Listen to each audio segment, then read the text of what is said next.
Well, hello to all of my wonderful YouTube fans. How are you doing today? Well, thank you so much for tuning in today's awesome vlog. If you're curious on what I'm doing today, we're going to do a demonstration for you of how to solder a connector like something like this onto a solid stole, kind of like a solid stranded single gauge wire like this, basically. But it's a pretty hard wire to solder to, but you can do it. But I'm not going to be wasting this wire or this connector because I already have something on my desk with a connector. It's already been crimped onto the wire itself. Do you guys prefer crimping the wire or soldering the wire directly to the actual wire itself? I think if you give it both a crimp and a solder, it would be a very good bond with the wire itself. Just the spool wire. Basically, it's a project I've been kind of working on. But here is my soldering kit, right here from Radio Shack. My iron is over there, heating up as well. But I don't think I ever shown this before on my channel, but let's go ahead and have a little fun and let's see what we can do to get this soldered on to a wire. It's pretty cool. I think it'd be kind of an interesting demonstration. Before we get soldering anything onto any type of wire like stuff like this, let's talk about some safety about the soldering iron. It's a couple of things you need to know. These things get very hot, okay? That's the one biggest problem with these soldering irons. Always grab from the top. Never grab from the bottom because you'll burn yourself very easily on this iron. Now, of course, you see, mine's a bit worn out here, but it still works. I know I need to replace the tip at some point. And the one thing is, you're going to need some solder, and we're also going to need to tin the actual soldering tip of the iron. Not much, just need a little bit. And you take a sponge, and you basically just wipe it off. What this does, keeps it nice and clean. Okay? Now we also have a holder to keep the soldering iron off my desk. But basically, how do we get this to look like this? Basically, that's a solder and component connector. Now, this wire will get very hot as well. But basically, this is just my 10 gauge wire, and I'm just going to show you the basics of how to solder a connector. It's already crimped on your 10 gauge wire, like this. But it's not that complicated. It's a couple of things you need, like some type of old piece of wood, peel wire cutters to help to hold the wire. Alright, let's go ahead and get into the soldering. About that, you guys are a lot of focus though. But let's go ahead and feed some more solder into this. You don't need much, but you know, a good amount of solder will work for the connector itself.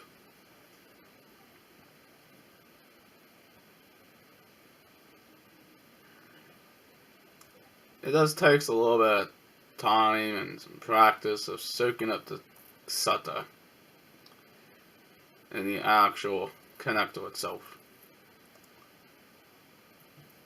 You probably don't need a whole lot, but you know what? We want a good, strong connection. And soldering is very simple and easy to do.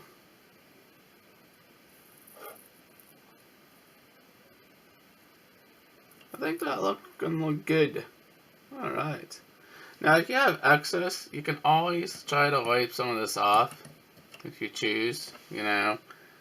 But I think that looks pretty darn good to me. Alright, be careful. The wire is going to be very hot. Look at that connection right there. Well, it looks pretty darn good for a good connector. We have it crimped and also we have it soldered as well. Now, once it dries or cools off a bit, you can also put some heat shrink on it as well. Just to protect the wiring. This will be your positive cable right here. Whatever you attach this to, you basically figure it out how to be safe with your own cables. But basically, you have to heat the wire and the connector together to make one strong bond. I think it's kind of awesome to kind of show you that. All finally completed and you're done soldering your connectors to your wires. Basically, you reach over here and unplug the iron from the wall. Basically, like I said, that is one solid connector. Got it crimped and soldered as well at the exact same time. That's strong as Snikes. That is not going to come off. That's not going to pull off. When you have it crimped on, these will come off. But when you have it crimped and soldered, they won't come off. But I'm not going to worry about this end right now because I'm not wasting my connectors on this very short piece of wire.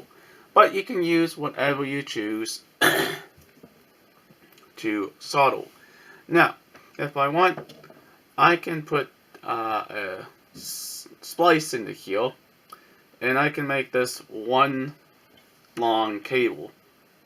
But again, even if you do that, the problem is you might have some resistance across the wire with the solder and stuff, but be very careful with that. That's the reason why you should always cut your wire to the length you actually need it before you decide, okay, I want it this short, and find out it's too dang short and we'll have to splice it again. But basically, these are designed to be crimped and soldered for a very strong connection. Now, this is a 10 gauge connector. It's meant for 12 gauge and 10 gauge style wire. But I think it was pretty cool to kind of show you how to solder the connectors on your wires. I thought it was kind of awesome. Well, there you go, YouTube fans. You learned something new today of how to solder a crimp-on connector on a 10 gauge wire like this. Now, this wire is rated max 30 amps, 12 volts. You decide what you want to use your wires for. But basically what I always say, measure twice, cut once to make sure you don't make the connector too dang short. Basically what ends up happening, if you make it super long or super short, then it's not going to reach from your battery to your device. That's the reason why you always recommend you measure twice, cut once. But basically, the soldering job doesn't look too bad, I should say. This is a very solid connection. It's not going to come off. That is soldered and crimped on this wire itself. Now, I'm going to splice these two wires together off camera and basically make it a little bit longer. But you don't really need to do that. You choose on how you want your wire length to be. If you want it shorter, that's fine. If you want it a little bit longer, but remember, it's also going to be voltage and amp drop as well on your cable itself. But I thought it was kind of interesting to show all my wonderful fans how to solder a component connector. But thank you guys and girls who are brand new to this channel. Please hit that subscribe button. Leave a comment down below. Please like, please share. Peace out. Bye guys and girls. We'll hopefully see you in the next vlog. Alright, catch you later. And have fun soldering.